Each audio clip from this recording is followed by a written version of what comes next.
Today's story is from Growing in God's Love, a Story Bible.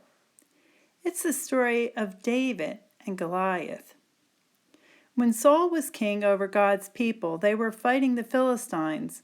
One of the Philistines, Goliath, was as tall as a house. He wore bronze armor all over his body. Goliath stood in front of Saul's army and yelled at God's people, "Send out someone to fight me!" Saul and God's people were scared. Goliath was frightening. For 40 days, Goliath stood in front of Saul's army, but no one would fight him. Then one day, David left his sheep to take food to his brothers. They were in Saul's army. When he got there, he saw Goliath. David asked, "Why won't anyone fight him?" This made his brothers very angry. They thought he just came to watch a battle. "What did I do wrong this time?" David asked. "It was just a question." David knew that the soldiers were afraid of Goliath, so he found King Saul. "King Saul, don't worry, I will fight this man." But Saul said, "You are just a young man. You cannot fight that big man who is an experienced warrior." But Saul forgot that shepherds fight lions and bears to keep their sheep safe. David trusted in God, and God kept him safe when he guarded his sheep.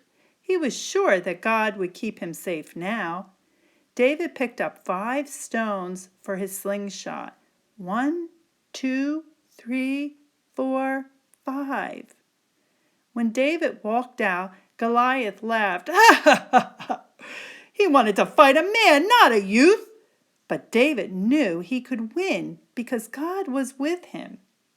David said, "You come to fight me with sword and spear, but God is with me. I will defeat you." And David put a stone in his slingshot. He slung it and hit Goliath so hard that he fell flat on his face. Then David picked up Goliath's sword. When the Philistines saw this, they ran away because David knew God was with him. He did a big thing and won the battle for all of God's people. School this fall is going to be pretty different, and there will probably be times that, like Saul's army, you might get frustrated, want to give up, or maybe even just quit.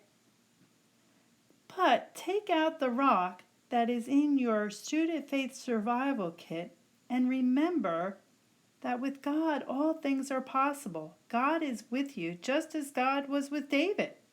Take a break, say a prayer, and begin again. We hope the rock will remind you, you've got this.